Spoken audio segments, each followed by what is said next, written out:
Good afternoon. Thank you for being here.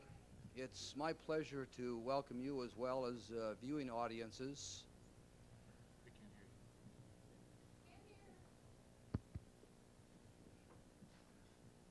you. I think that it's coming over the tape, but I'm not sure. Are we on live now? Have to edit some things out. Let me begin again, if I may. I thank you for taking your time to be here this afternoon, and also to the viewing audience. It's my pleasure to introduce our speaker today. Before I do that, however, I'm reminded that some 5-6 years ago we were embarking upon some AIDS in service, as we called it at that time, for the professional as well as the classified staff of School District Number 1. I can also recall very clearly that it was not at all uncommon for people to say, yes, this is fine. We understand that AIDS is a problem, but surely it's not a problem in Montana. It can't possibly ever be a problem in Missoula, Montana. I think it would be rare indeed if there's any one of you who may be watching or seated in today's audience that has not in some way been touched through your family, through your friends, or at least an acquaintance as to the travesties that can be inflicted by the AIDS. Today, as was the case some half a dozen years ago, we embark upon our continued education in what, in my judgment, is truly a matter of life and death. It's that crucial for us to attend to this issue. We're especially privileged today to have with us Dr. Tom Roberts, a Missoula internist of some 13 years, who also does some subspecialty work in the area of geriatrics, a bit of administrative work also, I understand. But I think of greater significance today is the fact that he has and does continue to treat AIDS patients. Dr. Roberts also has some special significance in School District Number 1. He has 2 children enrolled in the schools, and we're privileged to have daughter Anna with us today, who is a 7th grade student at the Washington Middle School, and brother Eli, who is 4th grade at Paxton, was not able to be with us today. We hope that he will watch. He's also been very active in the Missoula community. In my judgment, Dr. Roberts epitomizes what I believe is the caring nature of Missoula. If there are tasks to be fulfilled, if there are people to be aided, people to be helped, folks such as Tom Roberts come forward. On behalf of School District Number 1 and the many people that we serve, it's my pleasure to thank you. Thank you for being here, and thank you for all of your volunteer efforts, and especially today to assist us to be better prepared as educators, but more so probably to deal with our own humanity. Would you please join me in welcoming Dr. Tom Roberts.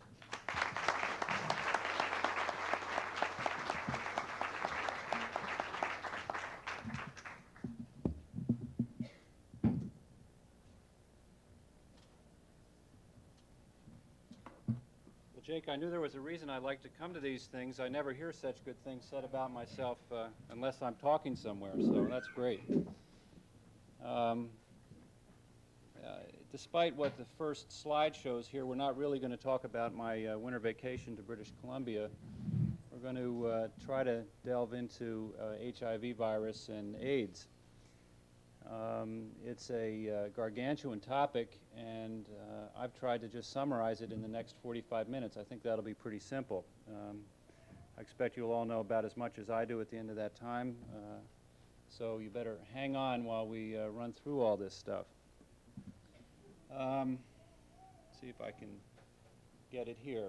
And I'll have some time for questions at the end. People who are watching in the schools, if there are any of you out there, we'll have a telephone line so questions can come in. I'm actually fairly free, so if questions want to go on for longer than the 15 minutes or so that we've got scheduled, I'm around. But if you guys want to get moving, you're free to do that then too. The HIV virus is what causes AIDS, and I think the words that we use, HIV and AIDS, just need a little bit of introduction because they're really pretty self-explanatory. I couldn't quite, when I was getting these slides ready, get the human over on top of immunodeficiency, so that's one of the few defects in these slides, but it really should be HIV. It's human virus. This is not a virus that infects anybody else. It's an immunodeficiency virus, which means it leads to a deficiency of the immune system. So pretty straightforward. It's a virus. A virus is a tiny little particle, not something that we are very good at treating yet in medicine, and we'll talk a little bit more about that. AIDS is an acronym for Acquired Immunodeficiency Syndrome, straightforward like HIV. It's acquired. It's not an immunodeficiency syndrome you're born with. It involves the immune system. There's a deficiency in that. And syndrome, meaning it's not really a disease that presents like we see one disease. It's really a compilation of diseases at the very end. So it's a syndrome as opposed to it always looks this way. There's a lot of different faces to the AIDS cases that we see. It's a big deal. Lots of people are infected with this. I think we're in focus there. A little better. Nationally, this is in the United States. We've had 361,509 cases as of the end of 1993. Of those, 220,000 are dead. That's a little over half, close to two-thirds. We had to look at what's going on in the nation. How many people are infected with the virus that have not died? The estimate is that there's about 1 million people, or 1 in 250. So it's not an isolated problem in San Francisco or Los Angeles or New York. This disease is with us, and it's with us nationally. If you look at what's happening in terms of incidence, the incidence is rising on a year-to-year basis. We see a pretty abrupt rise here in 1993. These each are years down to 81 when we first were aware of the disease. The case definition for AIDS was changed, and I'll talk a little bit more about that later. It has to do with the level of the CD4 helper cell count, whereas prior to 1993, the case definition involved disease. Somebody had to be sick with an opportunistic infection in order to be called AIDS or with one of the cancers. Right now, we can simply do a laboratory test in somebody who looks and feels well, and if their helper cell count is low, we call them AIDS. If we look at what's been going on in the 12, 13 years that we've recognized this disease, predominantly, and we're talking about the United States at this time, it's a disease that has been in large part in the gay male community, and that's the back row. Not much less, but lesser to extent, we see it in the IV drug-using community. And below that, but rising, is the heterosexual transmission of AIDS. And these are AIDS cases. These are people who have come down with the disease. They've been infected with the virus for some length of time. Now, the interesting thing about those statistics is that if we look from 91 to 92, what's happened with the HIV cases, we get a sort of glimpse of the direction that things are going in. There was actually a decrease in the number of homosexual AIDS cases in 92. There was a very slight increase in the IV drug abusers in 92. But if we look at what's happening with heterosexually transmitted AIDS, that is sexually transmitted AIDS between a man and a woman, the incidence is actually rising at a much faster rate than it is in the homosexual community or in the IV drug abusing community. Also pertinent to Montana, the incidence is rising quicker. Absolutely it's not as high, but the incidence is increasing in rural communities. So that for populations of greater than 500,000, there's a 3.1% increase 91 to 92, whereas rural cases increased by 9%. So we're looking at a disease that is increasingly heterosexually transmitted and is seen in rural as well as urban situations. Now, again, this is not something that we can ignore. This is a disease that really strikes home. This is a graph of the incidence of death in males between the age of 25 and 44, and it's per 100,000 population. And what we're seeing is that whereas the major causes of death are pretty much at a plateau, unintentional injuries being the highest there, what we've seen in terms of the HIV infection and AIDS is fairly dramatic, I think, increase. It's not hit a plateau. And so if you look at the death rates in that age group, AIDS is now the leading cause of death in men between the age of 25 and 44. And as is also obvious, this thing is on a slope. It's going up, and it's not decreasing. I wrote cancer, homicide, and suicide here. This is not a conglomerate. That is, they're all about the same level, and so I just put the graph in at the same place. AIDS is here. How about in women? What we've seen in women is a slower but steady rise in the cause of death from AIDS in that same age group. And although cancer is high, unintentional injuries and heart disease are next, HIV infection and AIDS is the fourth leading cause of death in that age group. So that it's a disease that's here, it's a disease that's going to be staying here. In terms of women, what we've seen is a fairly dramatic rise in the increased numbers of AIDS cases. And this looks from 81 when there were 6 to 1992 when there were 6,000. There's been a total of 41,000 cases of AIDS in women. That's about 1/8 of the total cases so far. Half of those are presumed to be through IV drug abuse. The other half are through heterosexual spread.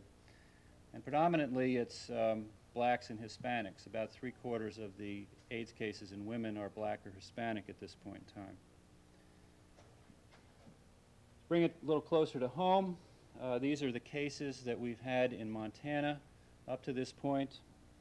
The first case was in, actually that's the second mistake on my slides, that's 85 on the left. We've seen a slow but steady rise in the number of AIDS cases. Again, in 1993, you see this bump, which is related, I think, primarily to the difference in the definition of AIDS. It's no longer a clinical diagnosis entirely. It becomes a laboratory diagnosis, and I suspect we're going to see a drop after that. It's hard to know in a small state like this exactly where that curve is going to go, but it looks to me like it's going up, and I certainly haven't seen a drop-off in the number of HIV cases that I've seen. I have, interestingly enough, seen sort of an echo of what we've seen nationally in that I'm starting to see women in my practice right now with HIV infection, which I had not seen before the last year or two. And those women are women who've gotten it heterosexually. If we take it by county, I didn't put up the whole map here, but the HIV is sort of reflected in the state, at least in terms of AIDS, by the population. Tends to center in the population centers, Billings being the highest, Missoula and Great Falls not far behind, Kalispell close there, but it's also in the rural counties, and so we've seen some in Lake County as well. In fact, the majority of counties in Montana have had a case of AIDS reported.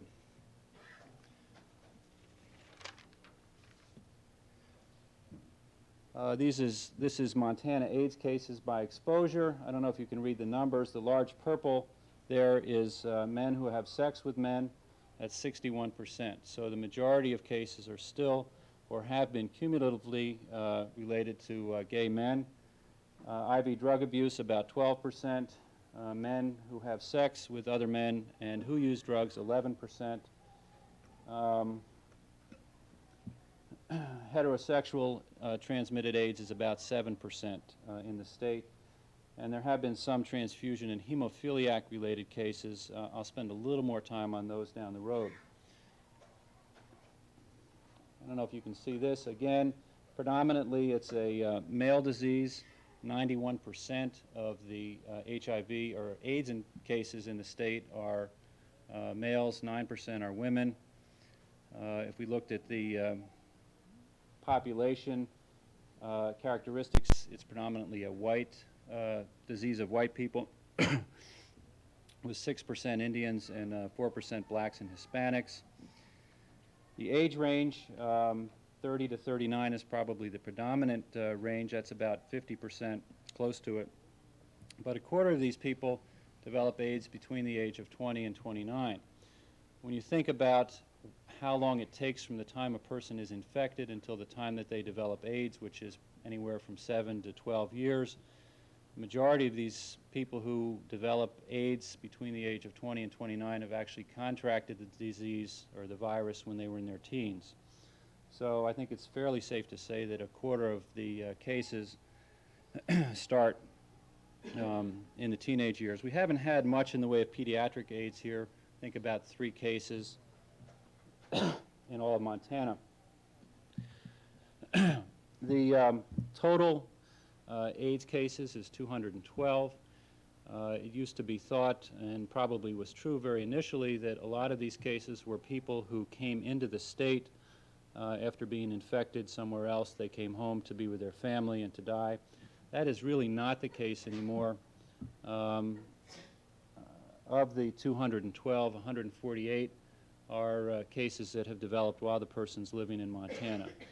And I would say, although I still see people from out of state who are moving into town, I see a larger number of people who actually got the virus here in the state and have lived here and worked here and are dying here from that disease.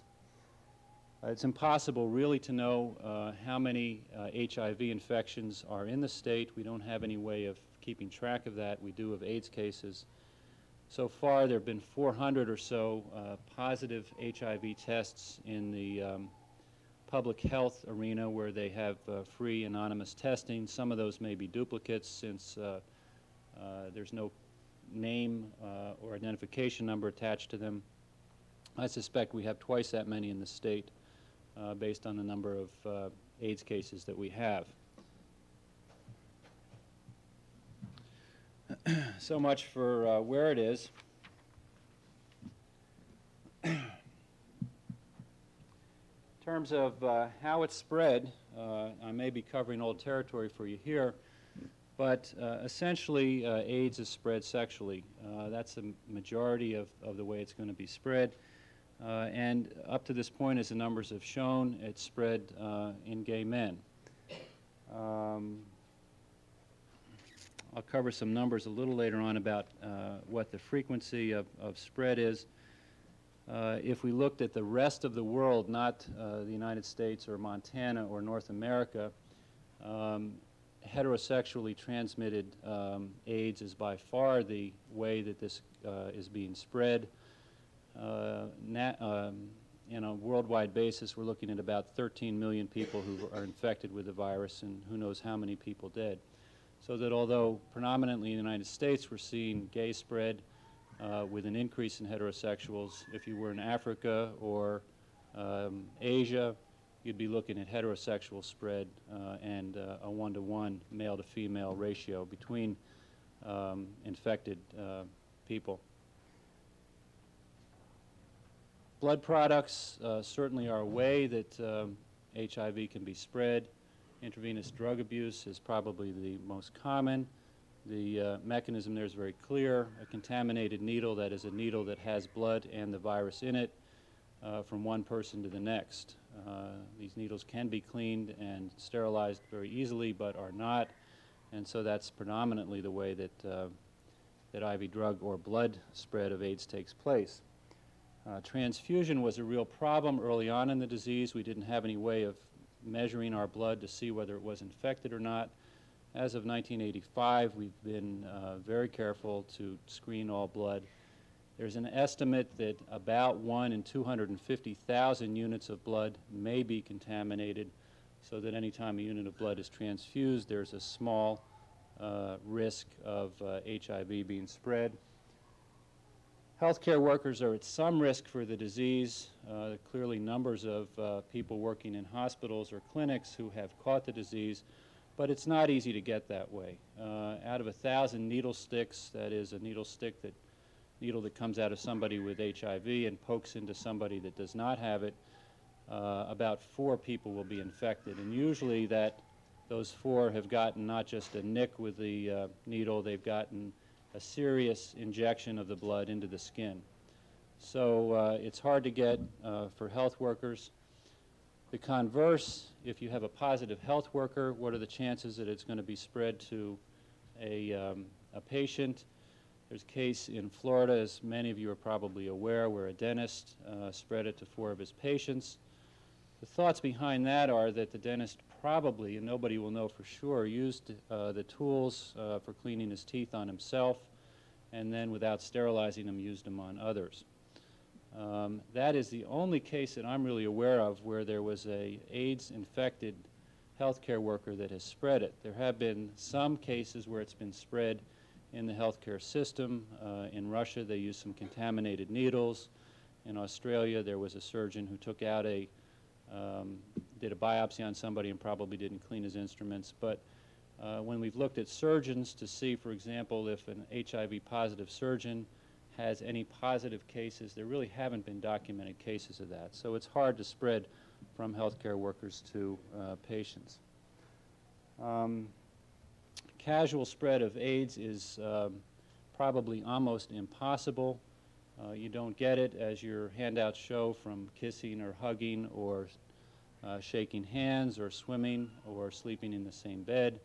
There's recently a report of a couple of kids that lived together in a foster situation. One of the kids was HIV positive. Blood, urine, feces, etc. was around all the time, and his brother or whoever the other kid was infected. There is a case, interestingly, of a couple of brothers who, one of whom was positive, and the other brother came down positive, and they say, well, maybe it was through shaving. One of my friends looked at that report very carefully, and it turns out the 2 boys were sleeping together. They're teenagers and sleeping in the same bed. So you can draw your conclusions from that in terms of how that might have been spread. But it's hard to get. It's not a disease that you're going to pick up in the air or in the swimming pool or on the toilet seat or any ways that way. Perinatally, of course, there is some risk of an HIV-positive mother giving the virus to her baby. That's about 1 in 4 children will be infected that way. We've recently learned that giving AZT to those mothers reduces the risk to the kids. The risk of transmission seems to vary dramatically from developed countries to non-developed countries. Again, like I said, in parts of Africa and Thailand, it's almost always heterosexually transmitted. The risk, we figure in the United States, from any one sexual encounter, heterosexual encounter, if the partners, one of whom has it and one doesn't, is probably about 1 in 1,000. If we looked at what the risk of spread in Thailand is, I just reviewed an article on that, it's about 1 in 30. If you look at what the risk of spread in Nairobi is with a prostitute, it's about an 8% chance with one contact with an infected prostitute in Nairobi that you'll get the disease, which is orders of magnitude different from what's going on in the United States and other developed countries. It's interesting to try and wonder why that happens. It turns out that in those undeveloped countries, there's lots of sexually transmitted diseases. And a lot of those involve ulcers on the genitals. And it may well be that when you've got an ulcer that's got pus in it from an infection, that it's very easy to transmit the HIV virus as opposed to people who don't have sexually transmitted diseases at the time they're having sex. It turns out that circumcised men are much less likely than uncircumcised men to get the virus. There may be a different strain of virus in those areas. For whatever reason, it's relatively easily spread in undeveloped countries. It's also relatively easily spread with rectal sex. I don't have exact figures on that, but I think it's probably about 1 to 50. That is 1 in 50 chances of spread with rectal intercourse. There is a small but real risk of oral intercourse in men, and so although that may be considered a safer way of having sex, it's probably not completely safe. If we look at couples that are disparate, that is, one has and one doesn't have the HIV virus in the United States, it's actually relatively hard to transmit the disease. And over the course of, I think these studies were 2 to 3 years, female to male transmission was quite low in these couples, around 8%, which is much less than I would have imagined before I came across those studies. It's a little easier transmitted from male to female in developed countries, and if you look at the same population over the course of a couple years, it may be as high as 20%.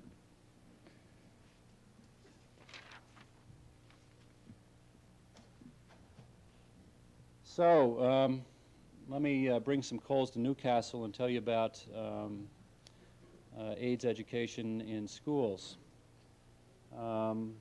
This is a comparison of Montana in 1993 versus the United States, that's green, in 1991. And although we're doing a little better in Montana versus the rest of the country, I would hazard to say that none of us are doing real well. Ever had sex, about 51% of all high school students in Montana versus 54% in the country. Doing real well with AIDS education, though. Only 8% have not had AIDS education. 4 or more partners in high school students, 18%. Sex by age 15, about 37%, a third of our kids. Using a condom at the last time they had intercourse, about 55% as compared with nationally about 46%. So, you know, in Montana, we're doing fairly well. How about as teachers or as educators, how are we doing? If we look at school classes, how many kids have been taught in school about AIDS or HIV versus how many have talked with their parents. In 91, we had somewhere around 80% in school versus 60% with parents. 93, we're talking a little bit better, 90% in schools and 60 to 70% in the parents. I don't think it hurts for us to be giving these kids education again and again. It's important that we get it right, though, and so the more they hear it from sources that know what's going on, I think the better off they're going to be. A lot of information about AIDS. It's not a subject that's going to be ignored. There's also a lot of misinformation about AIDS out there. It's important, I think, for us to give these kids the right information so that they can begin to make the right choices. Now, in terms of Montana high school students ever having sex, by the time our kids graduate, 2/3 of them will have had sex. And certainly the rest of them are going to have sex at some point. I'm stating the obvious, but everybody has sex. And everybody's going to be making choices about sex. For us, our parents and teachers didn't really make our choices. We made our own choices. And in the same vein, our kids are going to be making their own choices. So I think it's up to us really to give the information to our kids that they can begin to make intelligent choices about how to have sex, with whom, and when. What we'd like to see, of course, if we give these kids education, is that we're going to see some decrease in the number who've ever had sex, some decrease in the number of their partners. We're going to see some drop in IV drug abuse, and we're going to see an increased use of condoms. I haven't come across a lot of studies, but I actually have come across a few studies which suggest that this in fact is true, that if we give those kids the education, they're going to be able to make those choices, and we can actually see a change in behavior. I was talking with a health educator over at the university as I was thinking about this talk, and she said, it may be like smoking or seatbelts. If you start to give these kids education early on, they can begin to make the right choices and develop the right patterns that they can carry all the way through high school and all the way through the rest of their life. And she recounted a couple of instances where she's got some kids over there who just automatically assume when they have sex they're going to use condoms. It's not like if we're going to use them, they just put them on like seatbelts. Put on when we get in the car. So maybe if we start early and we keep at it, these kids are going to get the right ideas, they're going to make some intelligent choices, and we're not going to see a rising of the heterosexually spread of AIDS, although I think it's going to continue to go up somewhat anyway. Now, I just wanted to review condom use because this is a topic that apparently has been a little bit controversial. There was a recent paper out which has been quoted around the city as indicating that condoms leak HIV virus. And I had a chance to review that paper, and it's clear that if you fill up condoms with small particles, a little bit of them particles are going to leak out of some of the condoms. The first sentence or the second sentence in the article says, even if there's few that have leaked out, the use of a condom is at least 10,000 times better than not using a condom at all. So I'm not here to promote condom use or sex, just to say that if kids are going to have sex, it's pretty clear that using a condom is going to be better than not. And if we look at a number of studies, what do condoms do? There's a very old study, which I don't think anybody believes anymore, which compared non-use of condoms, which actually just mentioned use of condoms and non-use of condoms, and suggested that with condoms it was a 17% incidence of sexual transmission of HIV versus 85% without condoms. I think the numbers are a lot different than that. It's probably closer to 0 to 1% with condoms versus somewhere, as I showed earlier, 12 to 20%, at least with heterosexual sex while using condoms. Now, what is the HIV virus? And this is actually my forte from here on out. So if I've made any sense before at all, I hope I make some more right now for you. The HIV virus is a virus which attacks the immune system, but it's not a virus which attacks the whole system. It attacks a part of the system. Happens to be a very important part of the system, but it is just a part. And if we look at peripheral blood, took a blood sample from any of you and analyzed it, we'd see white cells and we'd see red cells in there. And if we looked at the white cells and analyzed those, we'd see a number of different kinds of white cells. A couple of those kinds that are most predominant are lymphocytes and granulocytes.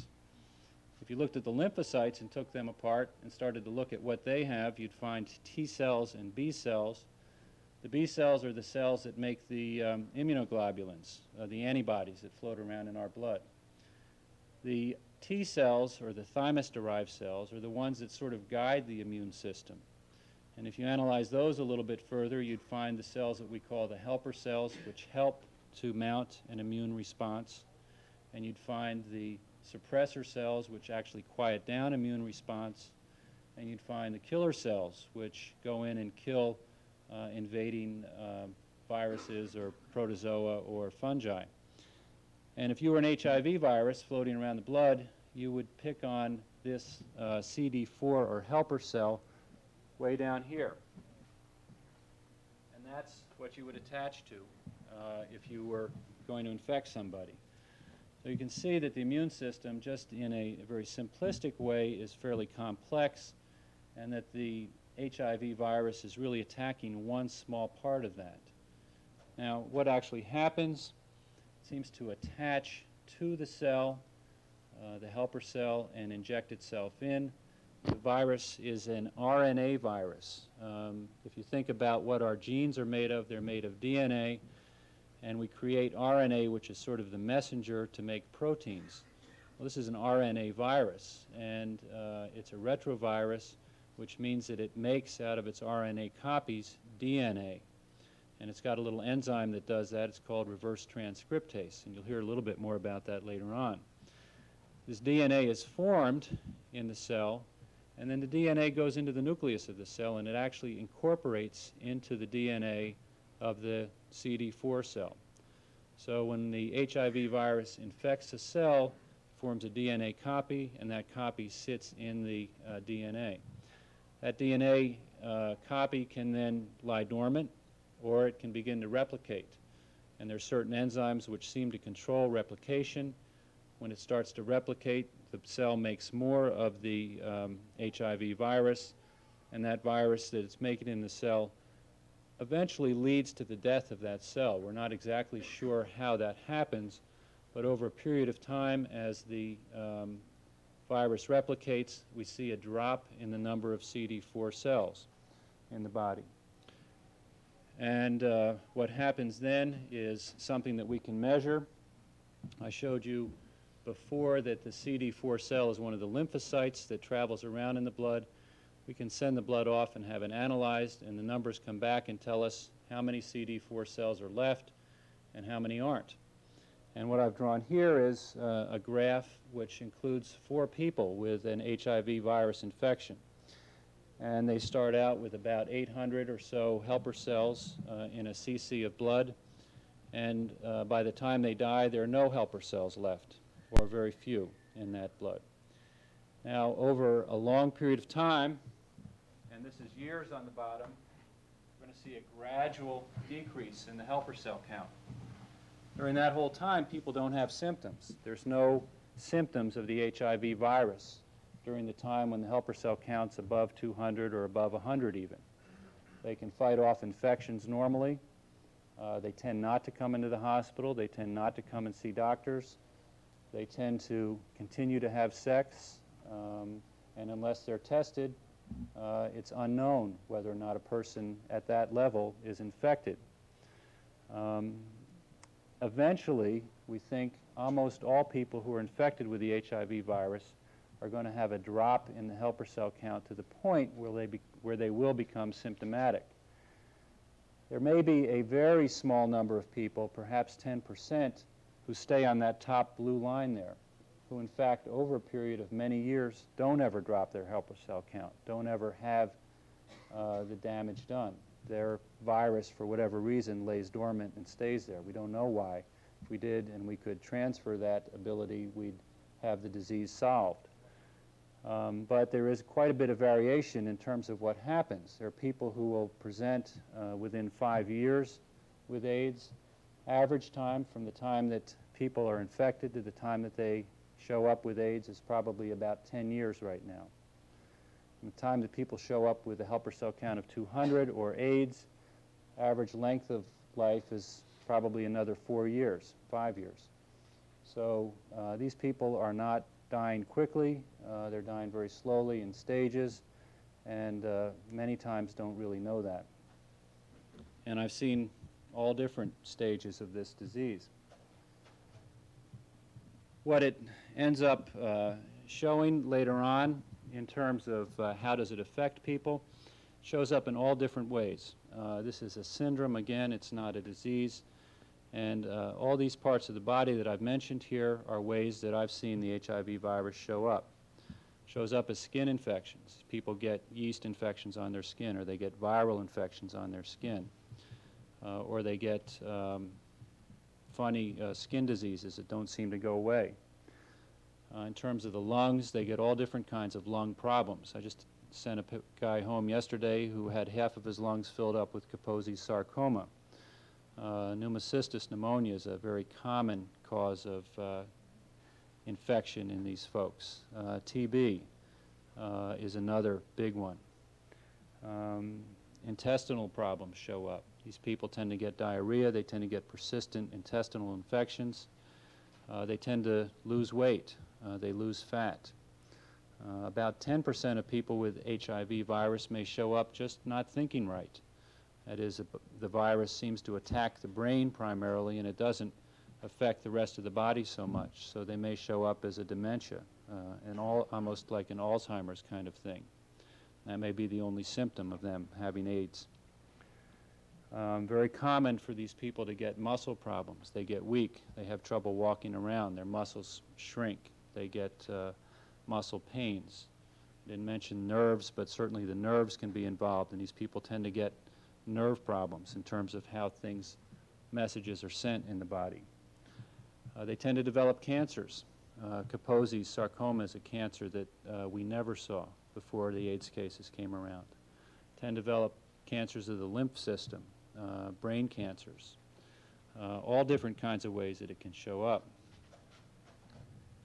Kinds of infections that we see are multiple in these people who are immune deficient. I mentioned yeast. They get thrush or recurrent vaginal infections, or yeast in their lungs, or one patient that I had got yeast in his heart and eventually died from that. Pneumocystis is a protozoa. Probably all of us have a pneumocystis in our lungs at this time. We can keep that under control. It doesn't multiply. It's in the air. These people with AIDS can't control this infection, and it multiplies and it spreads. TB is a big one, and we were running into problems not here in Missoula, but in some of the bigger centers. They'd have people come in and get treated for the pneumocystis, and when they were breathing, they were coughing, and the TB bugs got in the air, and the TB bugs went into the other people who were in there to get treated. And so the tuberculosis got spread around in these treatment centers for the HIV patients. We're seeing multiple drug-resistant TB. That is TB that we can't treat. We don't have drugs to treat. It's resistant to every known drug. Those kind of TBs are very easily spread, not only among HIV patients, but also to healthcare workers that are exposed to them. And in New York City, there's been a few, I think 4 or 5 people who've gotten TB who we just haven't been able to treat, and they've gone on to die. These are non-HIV patients. See, atypical TB, there's a funny TB called Mycobacterium avium intercellularum, very common in these people with HIV infections. Something, of course, that we just don't see otherwise. Lots of viral infections. They tend to get repetitive herpes infections of the mouth or of the genitals or of the rectum. Tend to get a lot of shingles, which is a herpes virus. CMV is a virus that probably the majority of us in this room have in our blood right now. It's a herpes virus that doesn't go away, but we're able to keep it under control. These people with the HIV virus, and when they lose their immune system, can no longer control CMV, and it goes through the whole system. Syphilis, multiple GI infections, cat scratch fever. There's a whole host of really weird diseases that we see in these HIV patients. So how do we treat them? Well, I think the big one is in your laps and in our laps as parents. Education has got to be the one of the major treatments here. We don't have a cure for this disease. Everybody, except for that few percent where there's not a decrease in the helper cell count, unless we come across something, is going to die from this disease, everybody who's infected. So the only effective treatment is prevention. If we can prevent the disease, then we've cured the disease. We talk about safe sex versus safer sex. That's probably been beat into the ground, but the only safe sex, obviously, is abstinence. If you're not having sex, you're not going to get the disease. If you're having sex, having it with one partner who is not infected is safe. Beyond that, multiple partners or sex, even with condoms, you're not talking about safe sex. It's safer, but it's not safe. We have medicines that we use to treat this disease. The reverse transcriptase that I told you about that makes the DNA copies off the RNA.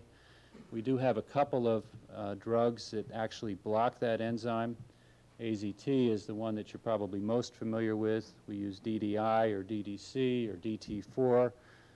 They all work, but they don't work very well. And we may be able to squeeze out an extra year and a half at the most with those drugs. But beyond that, we're not saving anybody with our medicines. We do treat people with medicines to prevent pneumocystis pneumonia. We do have medicines to prevent that atypical bacteria that I was talking about. I can keep people alive for a period of time once they come and see me with AIDS. they've got an infection. I can stretch it out for a year, maybe 2 years, in some cases maybe a little bit longer than that.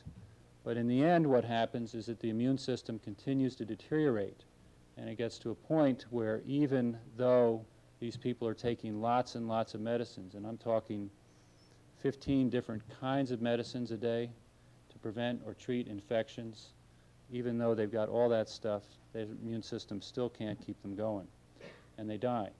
So people die from this disease despite everything that we do. We do have treatment for those specific diseases. Usually when they come up, again, the treatment isn't permanent.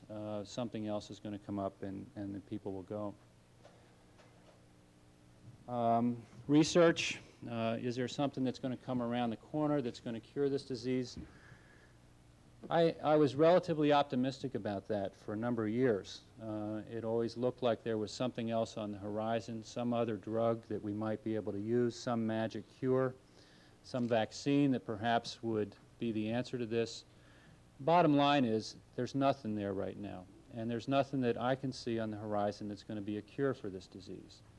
So there is research. There's going to be new ways of trying to slow down the virus. There's going to be vaccines that are looked at to try to prevent the virus. But the fact is, once this disease is spread and a person has it, again, there's very little I'm going to do over the long haul to keep that person alive. We talk about developing a vaccine that a person could take once they're infected, or perhaps take to prevent being infected. Vaccines have been very disappointing up to this point in time. There's a couple reasons for that. This HIV virus that we talk about doesn't really stay as one virus. It changes, and it changes a lot. And the kind of virus that one person has, even though it's HIV, may be quite different in terms of its protein sequences from the virus that the next person has. So that if we make a vaccine against one virus and give it to other people, it may work fine against that one virus, but how about the other 100 viruses that are a little different? It doesn't work against those. The other thing that's pretty interesting about this disease, and I should say that it's an interesting disease in a tragic sort of way, is that the virus may be not spread in the way that we think about viruses being spread. Think about sneezing and a virus being in the air and then it landing in somebody's nose or on their food that they eat, and then they eat it and get a cold. Maybe that this virus is spread in a different sort of way. One of the ways that it is spread is by cells, cell to cell, touching. So that if one cell is infected with the virus and it touches up against another cell that's not infected, the virus may actually just go between those two cells without going into the bloodstream or into the serum. So you may have antibodies against a virus, but if it happens when the cells touch and the cells go into each, cells transmit the virus into each other, then what's the good of a vaccine with the antibodies sitting around? So that's one of the stumbling blocks. There's one bright light in that realm, which is that there does seem to be a population of people, some of these prostitutes in Nairobi and some gay men who are not infected with the virus and who seem to be immune to being infected with the virus. These people are exposed in high-risk areas but don't get it. And if we actually look at their blood, there's no evidence by our standard testing that they've been exposed to the virus. They haven't developed antibodies. But if you test their cells to see if their cells react against the virus, the cells do react against the virus, and the cells react against cells that have the virus in them. And so it may well be that one of the keys to solving this disease is getting beyond vaccines and into figuring out how to transmit cell immunity. How can we make cells immune to being infected? Now, just one last thing, and I'll be quiet except for questions. There is a human side to this. I presented sort of the statistics and the medical side, but I'm involved with the human side all the time, and a lot of you who have been exposed to people with HIV virus or AIDS have been on that side of things. Initial reaction is fear. I'll tell you, the first time back in '87 or '88 when I walked into a room and I knew that there was an HIV-infected patient there, I could feel my heart start to pound, and I could feel my palms get a little bit sweaty, and I was a little nervous going in there to talk to that person. And I'm educated. I mean, I know a lot about AIDS, and I did then too. I've got over that relatively quickly, but I think that a lot of people do get hung up on that fear component, and with fear comes anger. I think part of the way to get beyond the fear and the anger is just simply education and understanding what the virus is. Another part of it may be exposure. I can't tell you how many times I've been involved with people who said, who were afraid to tell other folks about what's going on with them with the virus and with AIDS, and come to find out when the other people do find out, there's an unbelievable amount of love and support that goes on. There is a stage of tragedy. If any of you have been involved with AIDS cases, everyone is tragic. These are people who are in the prime of life and often are incredibly productive folks. Good jobs, insightful, artistic, active, involved people, and they die. And they die in ways that are pretty horrible, uncomfortably, slowly. And any way you look at it, it's a tragedy when it happens. The thing that's kept me going has been those cases where I've been involved and have seen the kind of love and support, caring, really getting down and right into the scene with the family and with the friends and with the community to really be a part and to help that person that's been infected with the disease. So I think there are some good parts to the disease. You have to look hard to find them, but being involved with them, you can see that part. So that's AIDS 101, top to bottom. Now you know everything that I do. Maybe I'll open it up for questions. We'll also take at this time questions from the buildings if anyone wants to call in, and if you have a question, give your name first, please, and we'll do the best to answer. Yeah.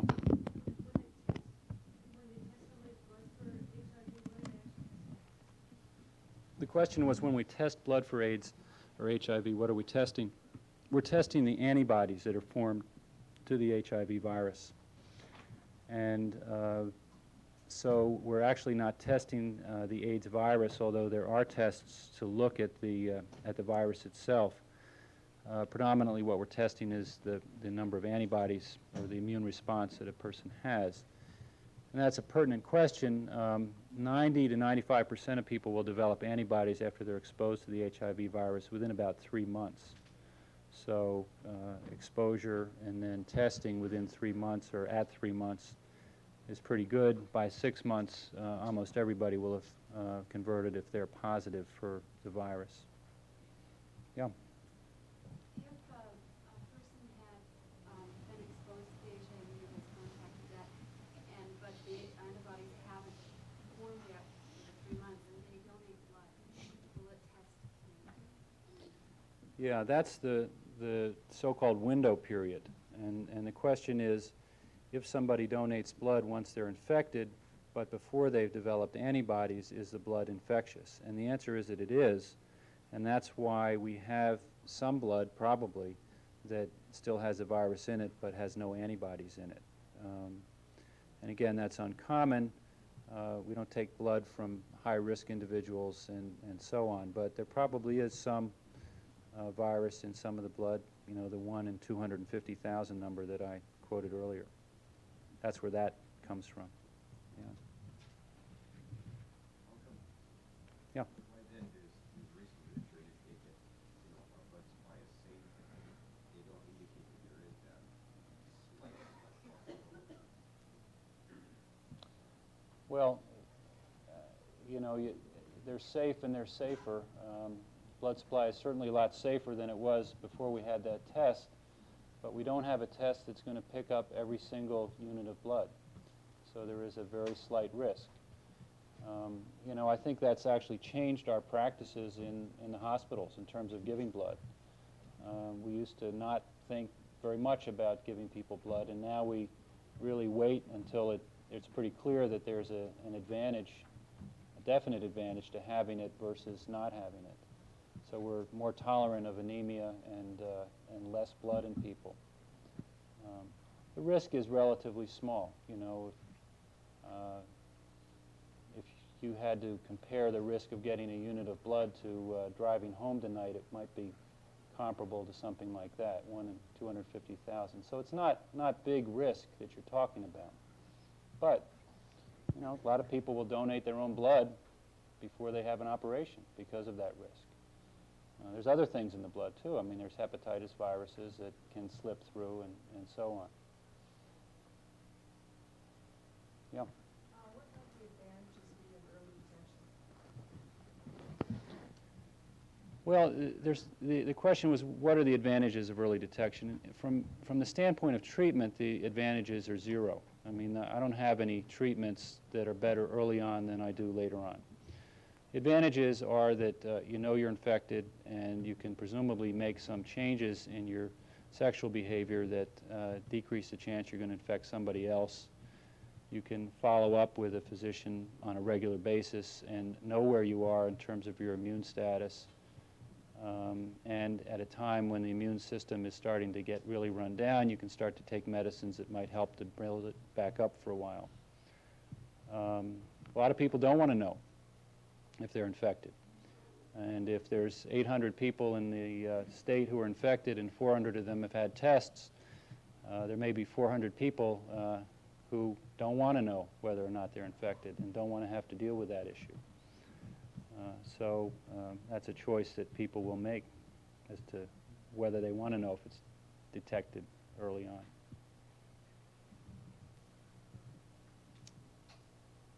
Any other comments or thoughts? I'll get you back there. Sure. Yeah. What is the cell count below which you consider a person to have AIDS and not just the HIV infection? Well, that's 200. Now, let's go back to that slide, if I've got it anywhere close. So if you drew a line across here at 200, start out at 800, right here is where the people are considered to have AIDS. And that's about when we start to see problems. Start to see problems below 200. Above 200 helper cells per cc, it's uncommon. You can see it, but it's not nearly so common. And then these people will go on to have, you know, less and less cells. I had a couple of guys walk into my office about 2 years ago who were gay men who had had no partners for 7 years, none, except each other. And they were both infected with the disease, with the virus, and they didn't know it till they came in. They had no helper cells when they walked into my office, none. And yet they had no symptoms. They were asymptomatic. They hadn't had any infections. They were both feeling a little bit weaker. We got them on some AZT and some DDC and got them onto pneumocystis prophylaxis. And last time I heard a couple weeks ago, they're both doing fine still. I mean, they're still weak and don't have a lot of energy, but they've avoided infections and have done well for 18 months with no helper cells. So it's incredible what people can get by with. A fellow that just went home, I don't know how many anecdotes you want to hear, yesterday from the hospital with Kaposi's in his lungs, 2 years ago had 18 helper cells. So, you know, we can keep these people going for a while after they are down to almost no helper cells in a lot of cases. But we can't keep them going forever. Yeah? Doctor, could you take a minute? I know there's some confusion in regard to AIDS as opposed to CIDS. The severe lining deficiency syndrome that infants are born with as therapies against AIDS. Oh. Are they the same thing, and there's some confusion on that? Well, you know, actually, I don't take care of kids, so I'm not sure what the immunodeficiency is that those kids have. But we should maybe point out that there are many more immunodeficiency problems than this acquired immunodeficiency disease. For example, there are people who develop later on in life a dysfunction of their B cells, and they don't make any more immune globulins. Those people are real susceptible to pneumonias or urinary tract infections or boils or that.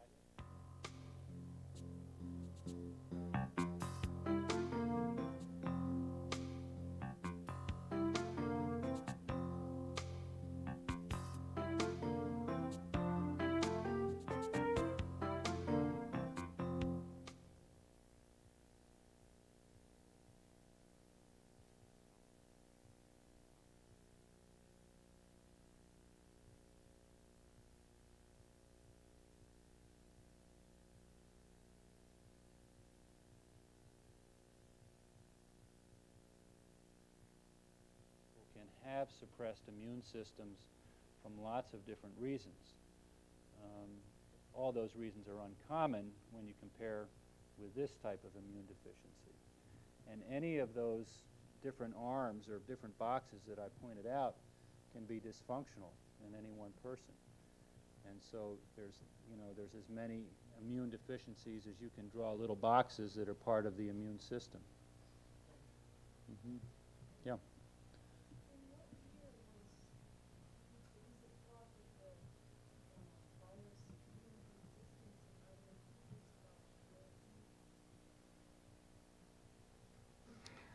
Well, the question is where did this come from and when? It probably came into the United States in force in the late 70s. And so we started to see the disease in the early 80s. People had it and deteriorated. Pretty clearly documented case of it in 1967 in the Midwest. Some young gay man that caught it somehow then. Probably existing in Africa for some tens, 50, hundreds of years in isolated villages. Very similar virus to a monkey virus, a simian virus. It may be that back some time ago in Africa, somebody ate a monkey with the simian virus, and that virus mutated enough to be able to survive in that person, and then it was passed around in that village for a period of years, and then as Africa disintegrated and there was urban migration, the virus got carried into the population centers and spread around there. And that's my theory, or the theory as best I understand it, of where it came from. I mean, how long it's been in humans in Africa is anybody's guess, as far as I know. Clearly, the 70s is when it hit here. Yeah. As I counsel kids in the classroom, and I'm sure all of us can understand that, that test becomes a very important part of your relationship, and maybe defined socially in terms of responsible sexual intimacy, and having a test be a part of that as these kids develop and grow. Where if a kid asks me about the test and say, where can I go to get the test? And is the test confidential? Does any doctor administer this? Or how would a kid go with a partner that he's concerned about? Yeah, the question is how to get tested, and I think that's a real good question. Any doctor or most doctors will be able to do that testing, but it's not done in a doctor's office in a strictly confidential way. It's entered into the record, and the doctor knows who the kid is or has their name. The best confidential testing is at the health department, and all they need to do is call up the health department and find out when to come down. And they're given a number, and nobody asks their name, and they come back in a couple weeks and get the results. Zero. Yeah, no cost in the health department. Come into our clinic and get it done. It's about $35. But, yeah. We're off the air at this point, and there are 6th, 7th, and 8th grade in-service meetings that need to go on. Would Okay. you like to just take a kind of wrap it up with any comments that you would like to make, or maybe take one more question? Well, I don't know, maybe I should wrap it up with a comment, huh? How about that? And I hadn't really thought about a wrap-up comment, but I guess from the standpoint of education, the slide that I showed, which is the treatment slide, is really my favorite for you. There is no treatment for this disease. There are ways to slow it down, but there's no cure. And so really the effective treatment that we have for AIDS or for HIV virus is prevention. And my thoughts about prevention are that education of our kids and helping them to understand what we're talking about so that they can make healthy choices for themselves is really the way to go. So I commend all of you who are going to take that task on, because I think that's really where it counts. And I appreciate the opportunity to be here to talk to you. Thanks.